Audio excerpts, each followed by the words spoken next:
preocupação do líder.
Bom dia para todos.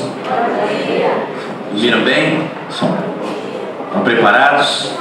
Hoje é meio-dia cedo para nós aqui. Nós vamos louvar ao nosso Deus. Vamos começar com muita alegria, com o coração aberto, as nossas mentes livres das coisas lá de fora. Vamos agora nos prender aqui à presença do Senhor, ainda imbuídos com o espírito da festa sem igual da qual nós participamos. Como disse o nosso irmão, a festa mais linda da igreja, a mais importante, que infelizmente não é tão valorizada por muitos. Mas a ceia do Senhor é a reunião mais importante da igreja. É quando a gente para só para pensar em Jesus, na bênção da nossa salvação, no sacrifício dele por nós. E nesse espírito de gratidão ao nosso Senhor, nós vamos louvar a Deus, cantando aquele cântico que eu creio que vocês conhecem. Logo de manhã quero te buscar, tua voz ouvir, teu amor sentir, ok?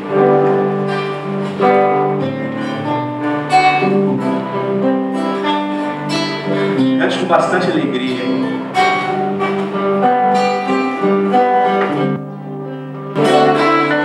Logo de manhã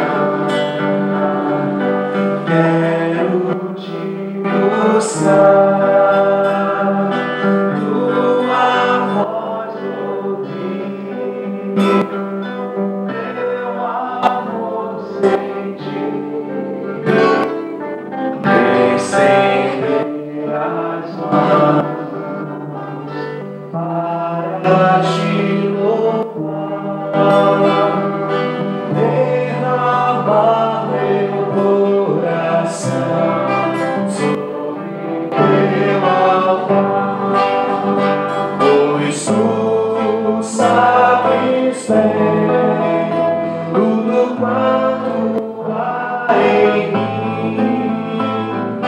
Vou te seguir e te amar até o fim. E no fim do dia, quando o sol se for, te adorarei, te darei louvor. Mesmo escura noite, brilha a tua luz. Em teus braços eu descanso, meu Senhor Jesus.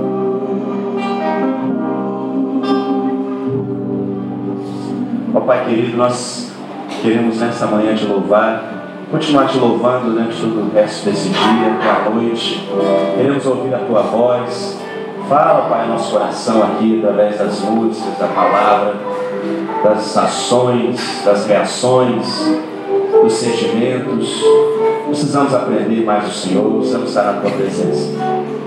Abençoa cada família que vem aqui nesta manhã, cada jovem, cada um de nós possa voltar para casa mais cheio do Senhor. Oramos em nome de nosso Senhor Jesus. Amém.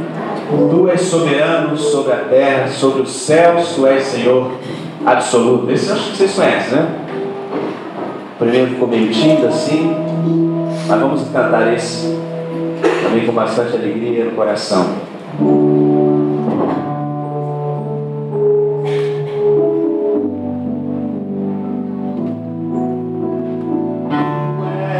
Soberano sobre a terra, sobre os céus, tu és Senhor absoluto.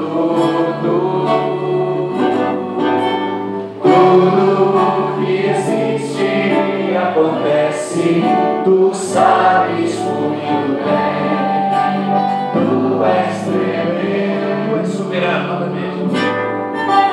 Tu és soberano sobre a terra, sobre os céus, tu és Senhor absoluto.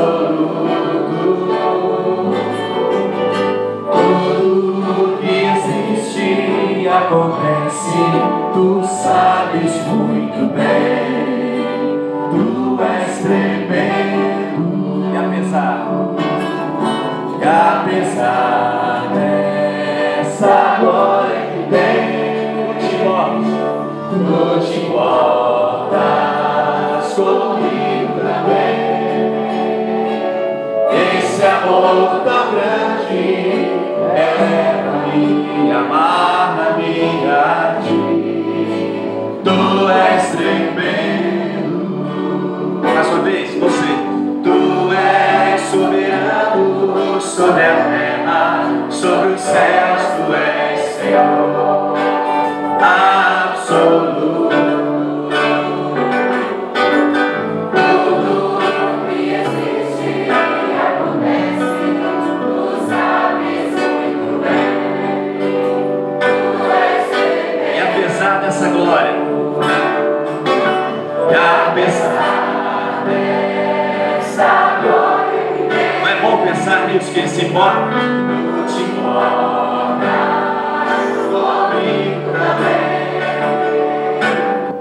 Esse amor tão grande eleva-me, amarra-me a ti. Tu és tremendo. Isso foi só pra gente aquecer, né?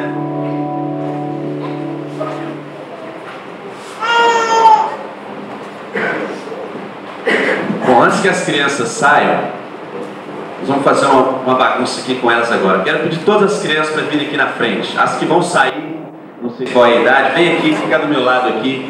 Tem uma música especial nesse momento. Pode vir aqui, para a gente se despedir. Cadê? Cordeirinhos, né? Como é que é? Joias de Cristo.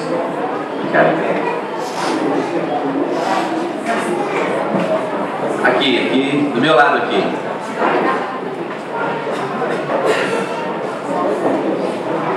Pode ficar aqui do lado aqui.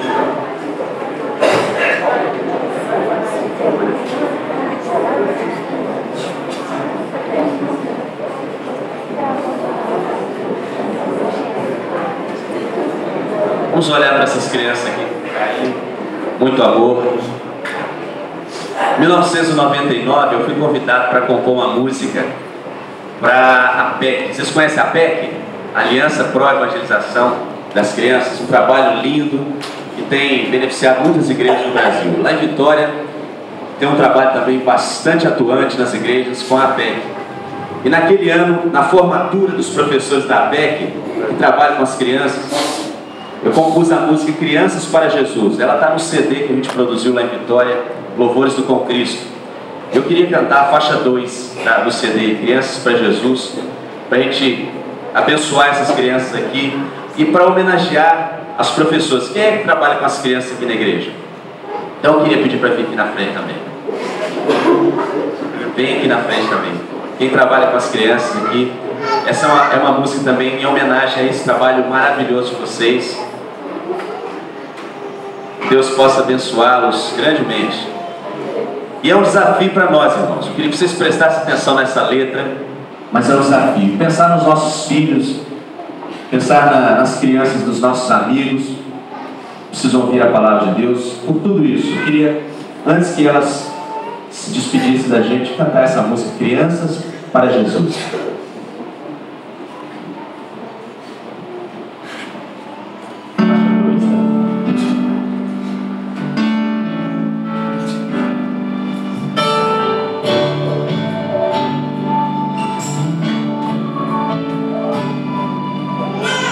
Não perturbem o mestre, não perturbem o mestre, não perturbem o mestre, não perturbem o mestre.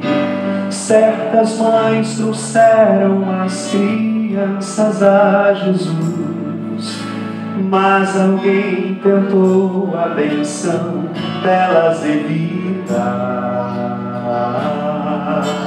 Quando o mestre percebendo então, disse com amor e indignação: deixai vir as crianças, deixai vir, porque tenho para elas algo bom. Estão querendo receber calor, estão carentes de profundo amor. Quero tê-las junto a mim, eu sou Jesus.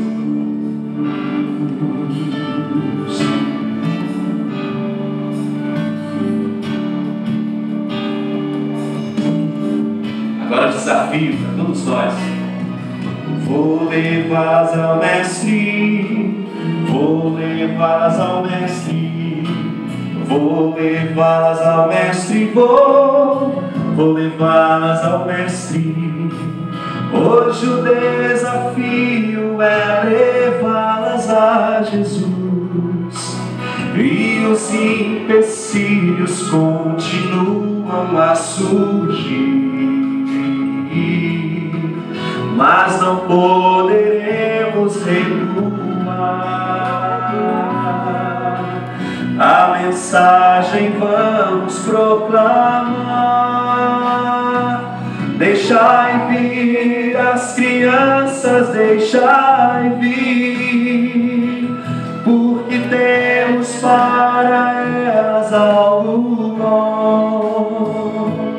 Pelo amor que demonstrou na cruz, no seu reino que é de paz e luz, se quer tê-las junto a si, Ele é Jesus. Deixai vir as crianças, deixai vir, porque temos para elas algo bom. Pelo amor que demonstrou na cruz, no seu reino que é de paz e luz, se quer tê-las junto a si, Ele é Jesus.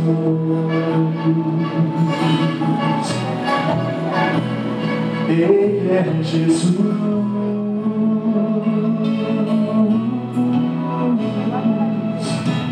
Vou levá-las ao mestre, vou levá-las ao mestre, vou levá-las ao mestre, vou levá-las ao mestre. Vamos orar pelas criancinhas agora, vamos pedir.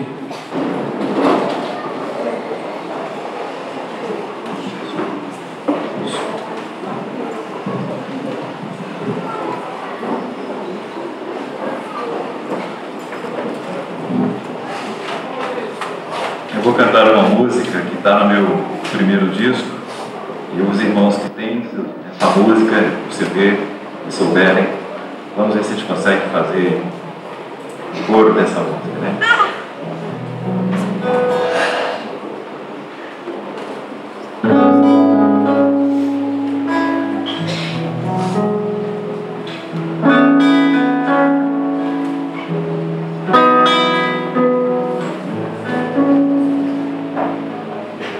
É longa e rude essa estrada,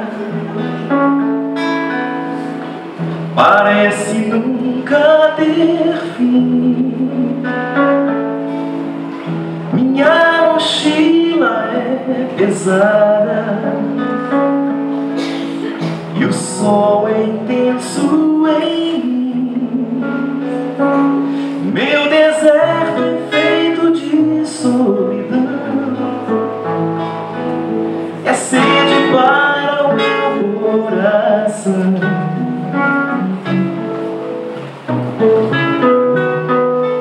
É sofrimento e fome, mistura de treva e luz. É miragem entre o ver e o apalpar, delírio entre o querer e o alcançar. Alucinação da mente a vagar, quimera de um falso olhar.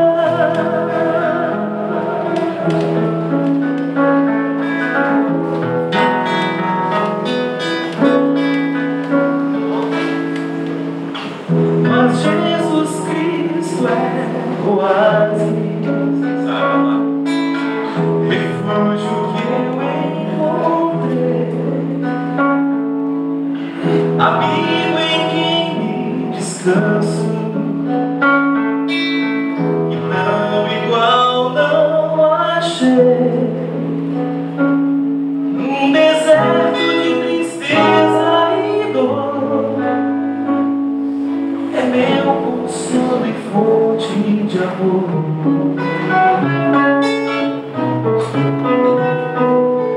É sombra e água fresca, é mais que uma chance em mim. É caminho para quem se perdeu,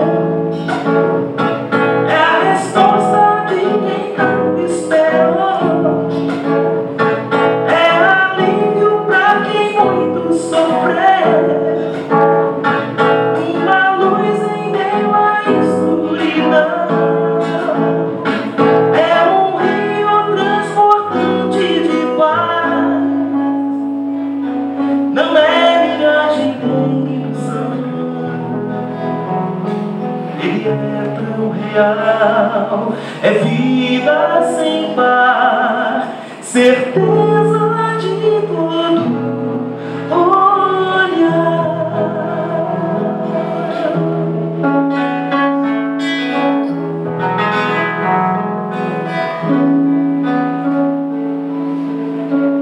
É longa e rude essa estrada,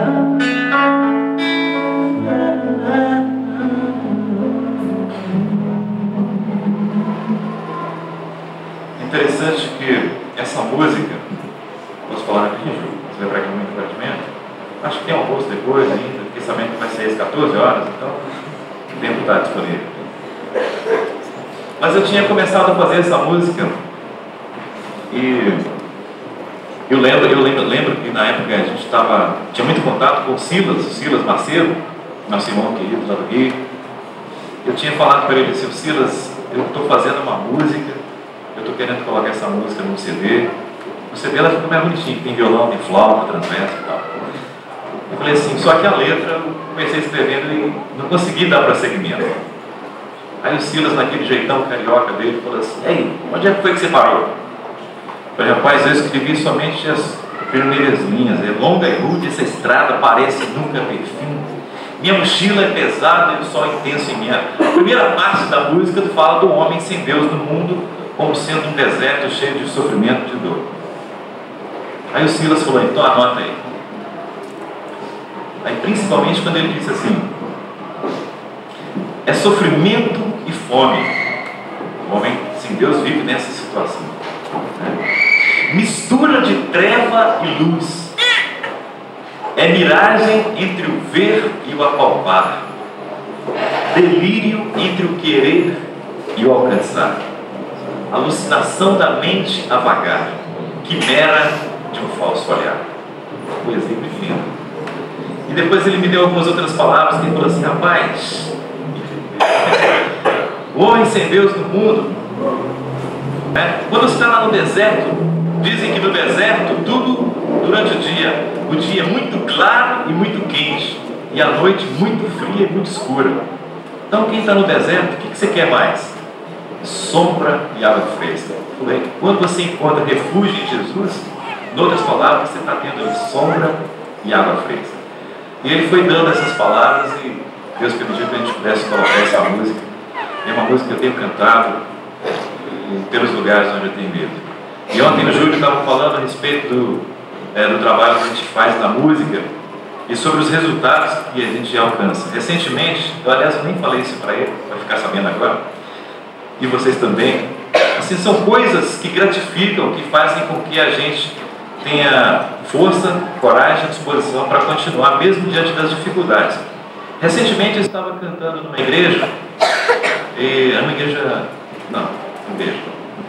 interessa o nome. E uma pessoa chegou para mim e falou assim: eu tenho uma coisa para te falar, eu acho que você vai gostar muito. Eu falei: tudo bem, então me fala, se é uma coisa boa, eu quero saber. E essa pessoa começou a chorar. Eu falei: puxa vida, mas você disse que é uma coisa boa? Você está chorando? Como é que pode? Como é que se explica isso? Aí essa pessoa falou assim: olha, vou te falar isso para você ver o que uma música, o que um CD às vezes pode fazer, que às vezes você nem ficou sabendo, mas você vai ficar sabendo. Ela falou assim: meu tio estava internado no hospital, entre a vida e a morte, e nos seus últimos momentos, um primo meu pegou uma letra de uma música sua e leu para ele bem dentro do ouvido dele. Nem cantou, apenas fez a leitura do texto da letra, do encarte, e perguntou se ele queria aceitar Cristo como Salvador. E ele apenas apertou a mão do primo, dizendo que sim, e virou para o canto e morreu. Então a gente fica pensando assim, coisas que a gente não fica sabendo, assim, às vezes, tantas outras coisas. Imagina as músicas que o Júlio já escreveu, já cantou, e outras tantas coisas que a gente faz, que Deus faz através da gente, e que às vezes a gente não fica sabendo. Então, ontem, quando ele falou sobre isso, eu quero reiterar o que ele estava dizendo, no sentido de que os irmãos estejam orando e divulgando, né? Porque às vezes a gente tem essa experiência, lugares que as músicas da gente já tocou, que já foram apresentadas, cantadas, lugares que a gente nunca foi, Curitiba, Fortaleza, na época do Voz do Coração, né? Tantas capitais do Brasil, lugares que as músicas foram executadas, lugares que eu nunca fui, talvez nem sei se eu vá, mas que de alguma forma o Evangelho, a palavra do Senhor Jesus está sendo divulgada. Eu queria tomar a liberdade de jogar o violão, deixa eu cantar mais um gancho, depois desse assunto que eu ia falar. Quer tocar comigo? Não? Peço que fica bem. Vamos cantar um cântico que nas dificuldades da nossa vida, que de lá que fosse cantar, mas ele não escutou, né? Parece que e vocês conhecem a letra desse cântico, que às vezes nós temos que vencer realmente só através da fé, né? Eu escrevi uma música que diz assim, que a fé ela nos incentiva a viver a nossa vida, batalhar na nossa vida, nas dificuldades da nossa vida. A fé é apostar tudo, entre aspas, né? É como se você estivesse apostando naquilo que você não está vendo. Em Hebreus capítulo 11, versículo 1 diz que fé, o que é fé? Vamos dizer juntos? É certeza, vamos lá, das coisas que se esperam, e é a prova das que não se veem, né? Então vamos cantar esse cântico, que na nossa vida espiritual nós temos mais que romper em fé, porque se nós formos romper com as nossas forças, a gente não vai conseguir.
Os testemunhos, irmãos, são para a glória de Deus, tá certo? É para a gente cada dia mais revivar a convicção de que o nosso Deus é fiel. Nós é que somos infiéis, mas Deus é fiel. Ele honra os seus servos. Ele ama os homens.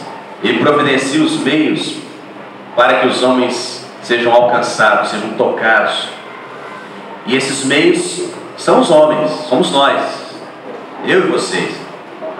Nós precisamos nos colocar nas mãos de Deus, cada um com o talento que tem, com o dom espiritual que tem, com a habilidade que tem, para Deus poder realizar algo especial em alguém. Eu tenho certeza que tem muita gente nessa cidade precisando ser tocada pelo Espírito Santo de Deus, ter a vida transformada. Isso só vai acontecer no dia que vocês dispuserem se colocar nas mãos de Deus, dizendo: eu quero fazer diferença na minha cidade.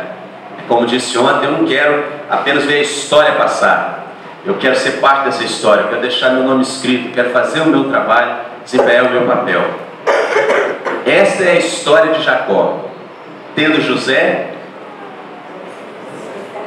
esta é a história de Jacó. Tendo José 17 anos. Quantos aqui tem 17 anos?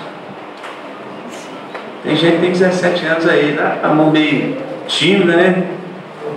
É uma benção ter 17 anos. Tem muita gente que queria estar no lugar de vocês. Tem? Ontem eu vi gente, puxa vida. Mas a idade é apenas um referencial, né? Com 17 ou com 37 ou com 47, a responsabilidade é a mesma. E uma coisa que marcou muito a minha vida ontem aqui, das muitas coisas que eu ouvi, que eu presenciei, que me emocionaram, foi, em primeiro lugar, a gente poder perceber alguém dizendo: olha, eu quero tomar uma decisão, né? A gente conseguiu ter um contato com a Aparecida ontem. Ela veio agora de manhã? Não, né? A Aparecida ontem foi uma das pessoas que se manifestou dizendo que precisava tomar uma decisão na vida. Nós pudemos conversar com ela, orar com ela, os irmãos pegaram o endereço, né? Vão visitá-la, aceitou uma visita dos jovens na casa dela. Chega junto lá mesmo, cuida dela, se aproxima. Vocês são especialistas nisso, eu sei dos frutos que vocês estão colhendo nos últimos tempos aqui. Então essa foi uma alegria que, como disse alguém para mim ontem, deve ser muito bom, né, para você, quando você está à frente falando, alguém entende a mensagem e toma a decisão. É claro, a gente fica muito feliz, que é isso que a gente quer, é trazer uma mensagem, alguém entender essa mensagem e tomar uma decisão. Porque eu tomei essa decisão e eu sei que é a mais importante na vida. Eu não me arrependo.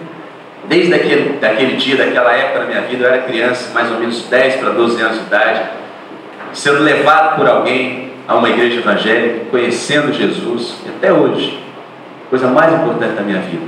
Se tem alguém hoje de manhã aqui que não sabe o que é isso, que é viver com Jesus, ter essa experiência pessoal, ter a alegria de poder falar das coisas de Deus, de testemunhar, como o Leléo disse aqui, ter liberdade que a gente tem de orar, de cantar.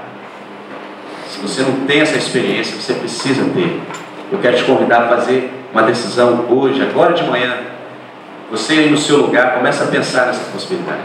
Não importa se o seu pai já é crente, se sua mãe já é, se o seu marido já é, o seu namorado. Eu estou falando com você. Você precisa tomar uma decisão. Ela é individual. E você sabe que não tomou essa decisão ainda. Você sabe disso. Você e Deus sabem disso. Talvez a igreja aqui não saiba. Mas a igreja até pensa que você já é um crente, porque vem aqui, acompanha, participa. Mas você e Deus sabem muito bem que você ainda está longe, está distante, está fora dessa história, está fora dessa família. Você precisa participar. Então eu te convido, enquanto você está ouvindo essas mensagens aqui, pense na possibilidade de tomar uma decisão. Se você quiser, depois pode procurar a gente. Nós vamos conversar, nós vamos orar, vou te abraçar e Deus vai te abençoar. Tenho certeza disso. Mas não deixe passar essa oportunidade. Outra alegria ontem, uma coisa que me emocionou muito, foi presenciar a alegria dos novos convertidos aqui da igreja. Dos rapazes, né, que estavam lá em cima falando com entusiasmo. E um deles disse para mim: se eu soubesse que era tão bom assim, eu tinha vindo antes. Isso é muito legal. Muito legal. E a irmã disse para mim o seguinte: olha, eu fico olhando a alegria desses rapazes, eu fico pensando, puxa vida, eu queria voltar a ter essa alegria de novo. É como se viver aquele tempo de novo, encontrar com Jesus, porque é muito bom Eu já estou seguro, estou tranquilo, mas é muito gostoso perceber essa alegria, essa satisfação, né, no coração. Parabéns, Deus abençoe muito vocês. Fiquei muito feliz de poder sentir, né, e presenciar esse testemunho vivo ali na minha frente. Gente dizendo: foi muito bom para mim, eu estou muito feliz, eu abandonei as drogas, abandonei o vício, abandonei o mundão, abandonei o pecado, encontrei com Jesus, foi lá naquele lugar, naquele dia, Deus mexeu de alguma forma com alguém e eu estou aqui hoje, estou muito feliz. Eu fiquei muito satisfeito ontem de presenciar isso aqui e saber que Deus salva a gente até hoje no nosso meio, né? Deus salva pessoas até hoje no nosso meio. E Ele salva através dos crentes, através de nós. Bom, eu queria considerar alguma coisa mais ainda na vida de José. É uma história extensa, né? Se a gente tivesse tempo, e ontem, por causa do tempo, eu tive que correr um pouco, né? Resumir as minhas ideias. Mas se a gente tivesse maior tempo, nós iríamos dar uma passeada pela vida de José, pela história desse rapaz, do início até o fim, onde ele chegou. Vocês iriam ver que história linda, cheia de exemplos ricos para nós. Mas a oportunidade vocês têm, podem estudar. Essa história está registrada lá em Gênesis, dos capítulos 37, 39 até o 41. Então, toda a história, os principais acontecimentos da vida de José, tem uma história extraordinária no que diz respeito a esse assunto. Então vamos ler. Aliás, eu vou pedir a alguém para ficar de pé e ler para nós Gênesis 39, de 1 a 20. Então, a gente pode participar, e nós especialmente não tendo o privilégio de desfrutar com vocês. Isso só pode ser quebrado quando o pecado entra e toma conta. Aqui na terra, nós precisamos lutar mesmo, brigar mesmo, para banir do nosso meio cada vez mais o pecado. E quando ele chega, toma conta e fica do nosso lado, há um estrago, né? E essa alegria, essa beleza, dá lugar a uma frustração tremenda, não é? Dá lugar a uma tristeza, vidas são destruídas, há uma vergonha, enfim, ocorre um desconforto e a comunhão fica quase que impossível de acontecer, única e exclusivamente quando o pecado entra pela artimanha de Satanás. Quando a gente lê essa história, não dá vontade de esganar essa mulher, né? Que mulher terrível, que astúcia, que cilada, poder colocar aquele rapaz naquela situação tão desagradável. Mas a lição que José nos dá aqui é exatamente essa: como vencer essa tentação, como a gente sair dessa cilada, como que a gente consegue, mesmo no meio de uma situação, eu diria, armada, né? Porque na verdade foi uma situação armada, como é que a gente consegue sair dela? E o desejo do meu coração é que a gente entenda, e muito mais, que a gente queira de fato sair dessa situação, que a gente deseje com todas as forças do nosso ser ficar bem longe do pecado, porque só assim nós vamos conseguir cumprir o nosso papel, só assim nós vamos conseguir fazer a vontade de Deus de verdade. Na viagem para cá no carro, nós três estávamos conversando exatamente sobre esse assunto aqui. Estávamos lembrando de tanta gente famosa, tanta gente importante, tanta gente que influenciou até as nossas vidas, pastores, líderes, gente anônima também, que caiu nesse erro, fracassou no pecado, do adultério, da fornicação, e foi uma vergonha tremenda. E sequer puderam ficar no lugar onde moravam, tiveram que ir para bem longe. Então, lugares distantes hoje, não conseguem mais voltar, não conseguem mais olhar nos olhos da família, da esposa, da igreja, né, dos amigos. Se a gente parar para pensar nas consequências do pecado, na vergonha que ele traz, se a gente parar para pensar no prejuízo que o pecado causa no meio do povo de Deus, se a gente parar para pensar no alto preço que é, a gente cada vez mais vai odiar o pecado, cada vez mais vai trabalhar para ficar longe dele. E quando ele começar a se aproximar, quando uma situação meio estranha começar a se desenhar diante de nós, nossa reação vai ser bater em retirada mesmo e deixar cá para trás. Não vai ter outra reação, é correr mesmo, é sair mesmo dali do meio. O Senhor era com José. Concorda comigo? Quem concorda que essa expressão segredo do sucesso, levanta a mão. O Senhor era com José. Eu tenho absoluta certeza. Sabe por quê? José, dele mesmo, ele não tinha e não teria força para vencer aquela tentação. Nem eu tenho. Ninguém tem. Se depender das forças humanas, a gente não corre para longe não, a gente corre para cima. É ou não é? O segredo é: o Senhor estava com José. Eu li uma frase uma vez, talvez alguém que já deve ter lido, dizendo o seguinte: íntimo com Deus não é aquele que conta os seus segredos para Deus, mas é aquele para quem Deus conta os seus segredos. Tem diferença nisso? De eu estar com Deus e Deus estar comigo? De eu contar meus segredos para Deus e Deus contar os segredos dele para mim? Tem uma diferença sim. Olha, Deus estava com José. Esse é o segredo do sucesso. E eu quero perguntar: Deus está com você? Você pode dizer: eu estou com Deus, mas Deus está com você? Você tem certeza disso? Você tem convicção disso? Você sente a presença dele com você, te orientando, te mostrando, falando com você através das situações, dos irmãos? O Senhor estava com José. Guarde essa expressão. A expressão de ontem é: esta é a história de Jacó. Tinha José 17 anos.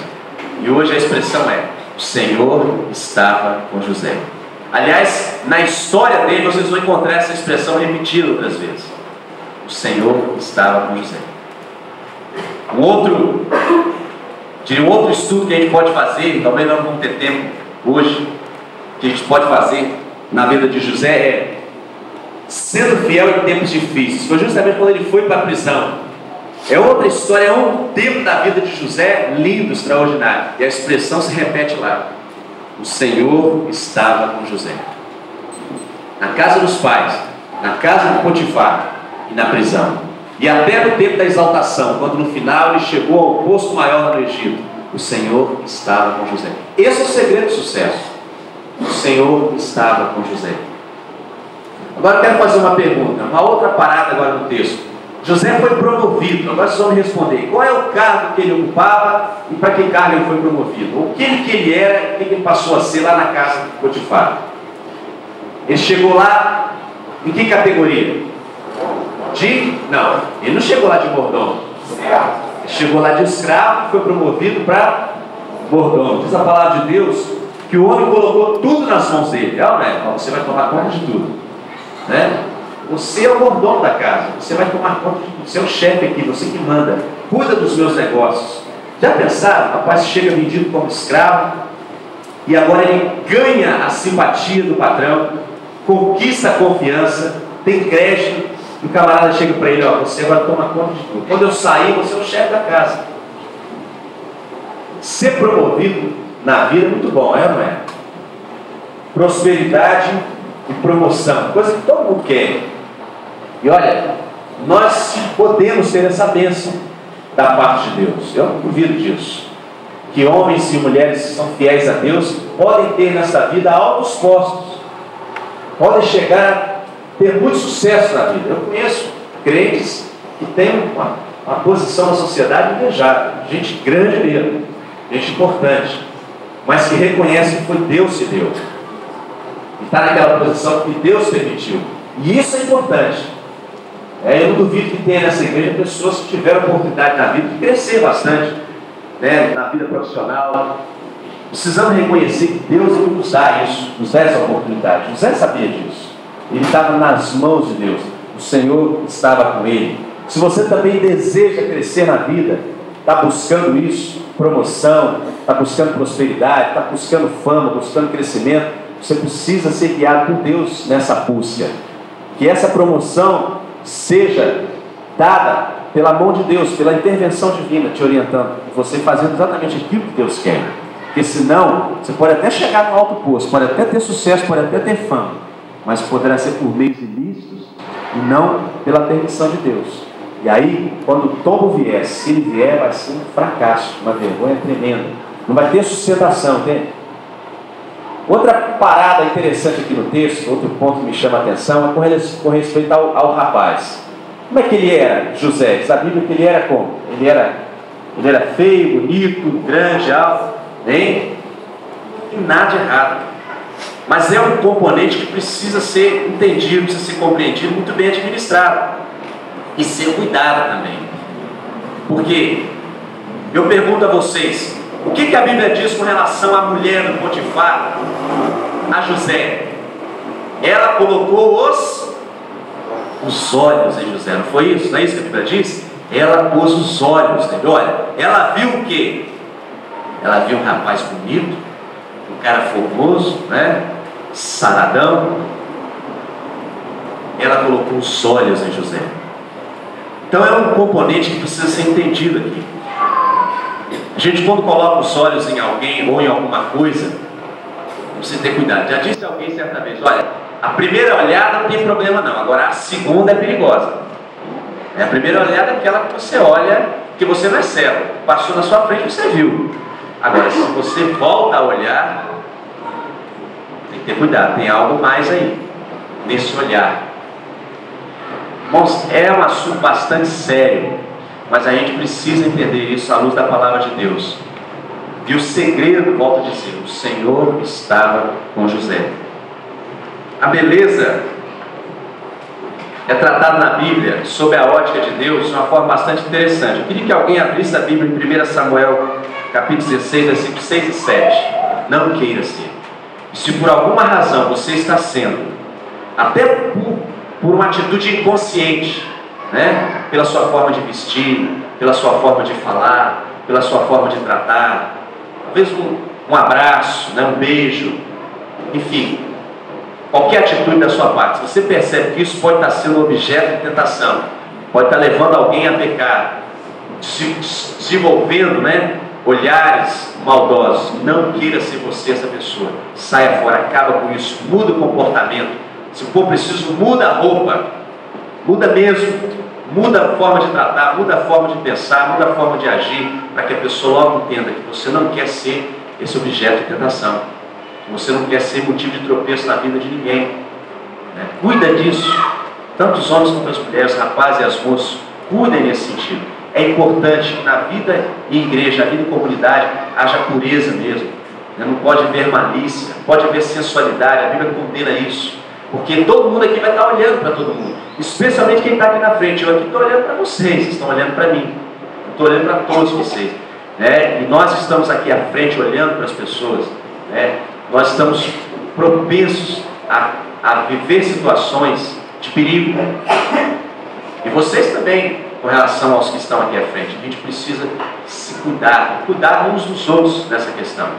E se for preciso, chega, conversa, com muito carinho, com muito amor, e diga, olha, o caminho é esse, muda, sai fora. Isso pode estar sendo uma cilada de Satanás, para poder fazer com que alguém caia, você e alguém.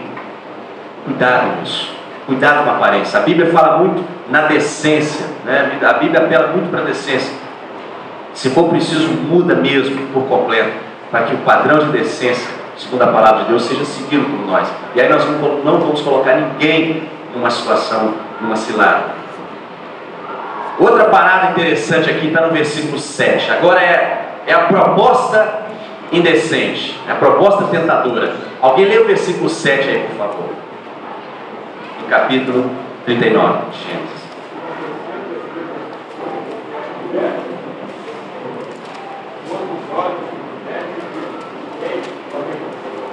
Aconteceu que a mulher pôs os olhos, nós já falamos disso, e fez um convite.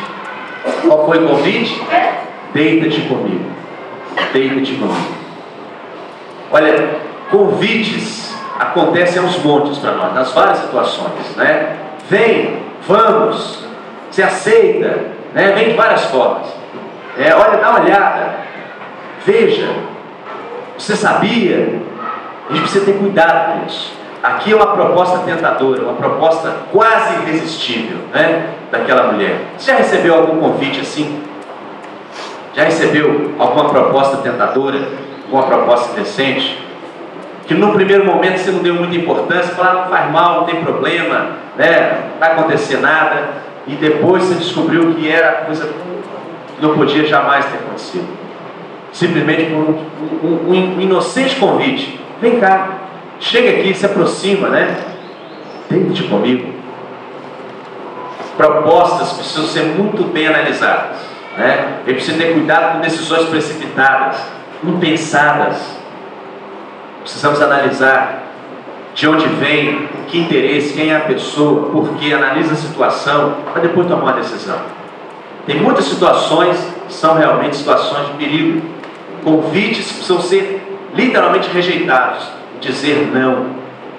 Uma proposta tentadora daquela filha de Deus: eu não vou me envolver em pecado, lá só tem droga, sexo, vício, depois vai ficar até de madrugada aí. Eu não vou, isso é pecado contra Deus, eu não vou fazer uma coisa dessa, não vou pecar contra o meu Deus, não vou aborrecer a minha mãe e meu pai. Seja corajosa, seja corajoso. Eu não vou, porque lá é uma situação de pecado, vou me envolver com drogas. Lá é um ambiente pecaminoso, e eu não vou pecar contra Deus, eu não posso pecar contra Deus. Você dá essas respostas assim completas, para quem te faz propostas indecentes, para quem te faz convites que você precisa recusar? Diga não, diga por quê, justifique sua resposta, dê testemunho da sua fé. Talvez ali é um grande momento de testemunhar, e a pessoa vai tomar um susto. Puxa vida, ele tem razão, ou seja, ele tem um motivo para dizer não. Porque tem muita gente que cai em situação de pecado e vai inocentemente mesmo, e não tem motivo, aí vai, não tem outra coisa para fazer, vai. Mas você tem outra coisa para fazer, você tem motivo para não ir. Eu tenho motivo para não aceitar, eu tenho que dizer o motivo. Eu não aceito porque eu sou um filho de Deus, sou crente. Eu estava na igreja ontem, como é que eu vou para lá hoje? Eu estava cantando aqui das maravilhas de Deus, por que agora eu vou estar cantando essas porcarias aí? Né? Eu estava falando desse Deus maravilhoso, da santidade, como é que agora eu vou estar falando essas coisas? Olha, Tiago nos ensina uma coisa: não pode proceder da mesma boca bênção e maldição. Já leram sobre o pecado da língua?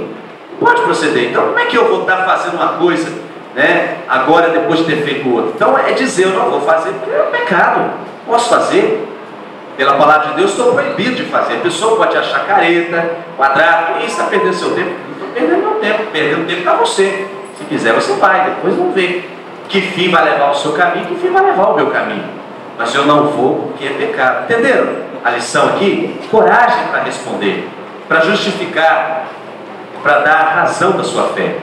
Ele fez isso com coragem, e eu tenho certeza que isso aqui também ajudou para que ele tivesse força. Voltando a lembrar, o Senhor estava com ele. O Senhor estava com ele, ele sabia disso.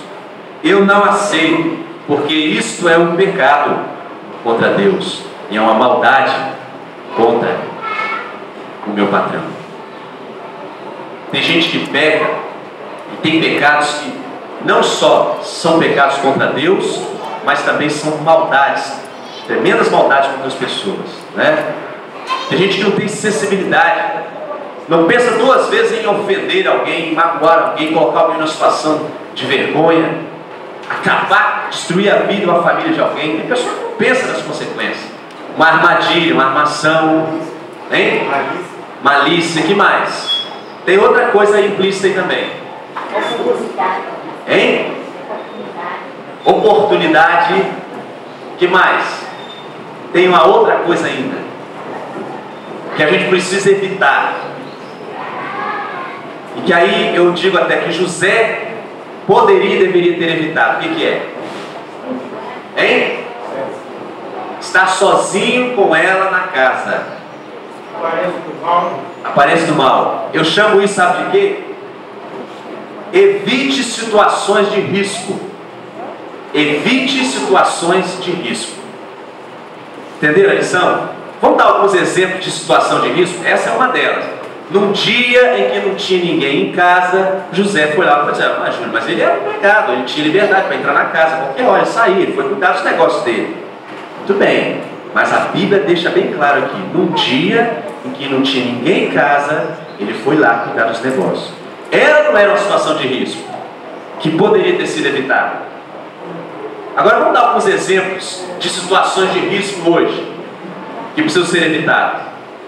Pode ser sincero, pode ser claro. Nós estamos em casa, aqui em família, vamos conversar sobre essas coisas que diz respeito a nós. Situações de risco, nesse contexto aqui, que precisam ser evitadas. Quem vai ter coragem de dar o primeiro exemplo?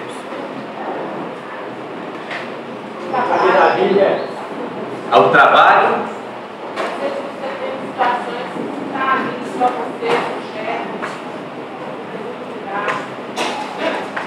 ficar a sós com alguém, né, de sexo oposto, é uma situação de risco.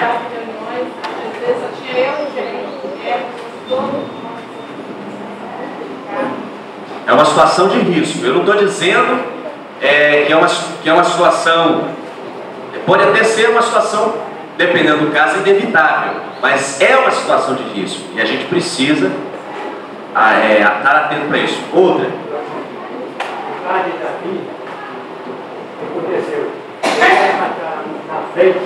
Grande exemplo.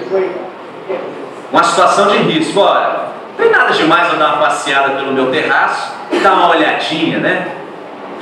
A primeira olhadinha não teve mal, mas a segunda foi perigosa. Uma situação de risco, né? Ficou em casa numa boa, o povo guerreando, situação de risco. E logo apareceu lá uma proposta tentadora, a mulher tomando banho na frente dele para ele ver. É uma situação de risco.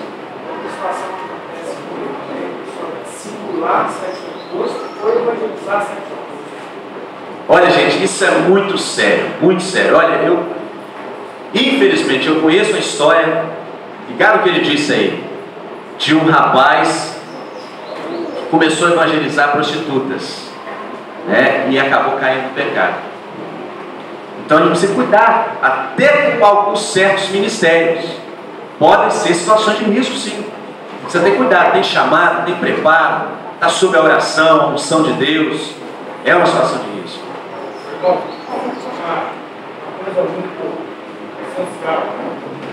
Os irmãos e irmãs que gostam de visitar nunca devem fazer uma visita a uma casa onde está só a mão da casa. Olha, eu estava pensando nesse exemplo aqui.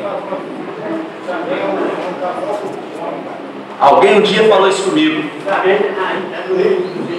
Alguém falou comigo, Júlio, olha, você nunca vai visitar alguém sozinho. Leva a Lena com você. Porque você pode chegar lá e encontrar a mulher sozinha em casa. Você sabe o que é verdade? Gente, isso é muito sério. Eu sei que tem irmãos que gostam de visitar, tem homens que têm prazer nisso. É um excelente ministério. Mas cuide disso. Cuidado. Se você chegou lá e ela está sozinha, volta no portão. Não, eu volto outra hora. Não, pode entrar. Não, eu volto outra hora, minha irmã. Eu volto com a minha esposa, ou eu trago a irmã. Eu volto outra hora. Vamos evitar uma situação de risco. Seja sincero. Está cuidando dela, cuidando de você. Né? Os rapazes e as moças gostam muito de visitar. A gente precisa ter cuidado nisso. Nunca vá sozinho ou nunca vá sozinha. Porque você pode se encontrar numa situação de risco. Outra. Mas eu fui um dia tomar remédio. Não faz. Aí faz o final para me sarar. Aí eu tenho que tomar remédio onde? A Steph falou muito prático, né? Os casais de namorados, né? Como eu ouvi isso quando eu namorava com a Fofinha? Cuidado, né? Não se afasta muito, fica assim, mais ou menos no lugar que a gente possa ver. É ou não é uma situação de risco? Vamos ser sinceros aqui, as meninas e os rapazes aqui. Claro, eu vivi muitas situações de risco. Namorei muitos anos, eu sei o que é isso. Tá? Cuidado, não fique em situação de risco. Percebeu que o perigo está por perto? Opa, está na hora de parar. Está na hora de parar. Posição de sentido, né? Posição de sentido, vamos voltar, vamos recuar. Situação de riscos precisam ser evitados. Tem outra? Como? Clínica pastoral.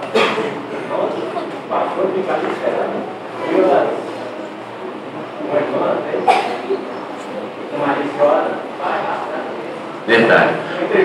Uma vez eu estava no congresso, o pastor estava pregando e ele disse o seguinte: por causa disso que aconteceu, ele falou assim: olha, o meu gabinete pastoral, ele é de vidro.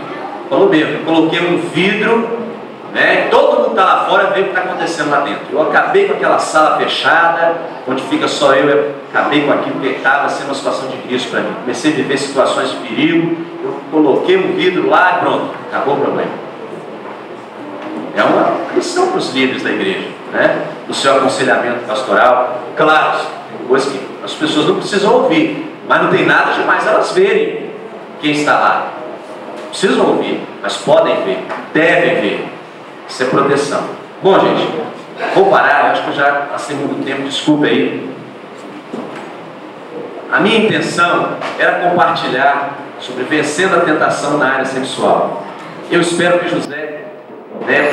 Eu tenho certeza, deixou para a gente grandes exemplos, que a gente possa entender e praticar essas coisas. Quero ser, Senhor amado, como um vaso nas mãos do oleiro. Eu acho que Deus pode e quer nos quebrar nessa manhã, fazer de novo um vaso de honra na presença dele. Eu quero ser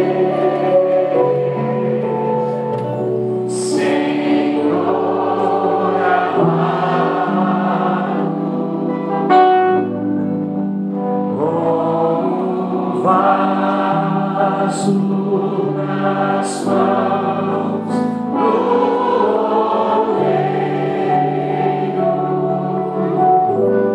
quebra minha vida, me faça de novo. Eu quero ser.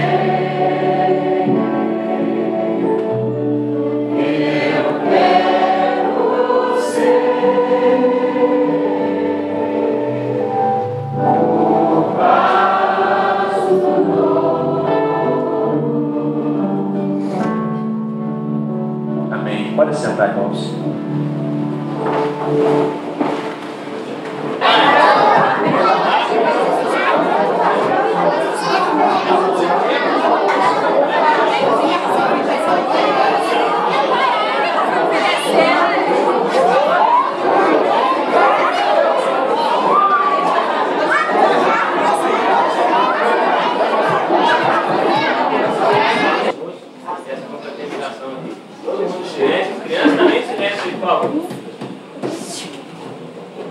Querido Deus e Pai, é muito bom estarmos aqui na Tua presença, desfrutar essa comunhão maravilhosa, que só é possível na Tua família. Agradecemos por esse alimento, pelas mãos que fizeram o mesmo. Vamos abençoar as famílias, abençoar a todos nós. Estamos felizes, Pai, por essas bênçãos. Em nome de Jesus. Amém.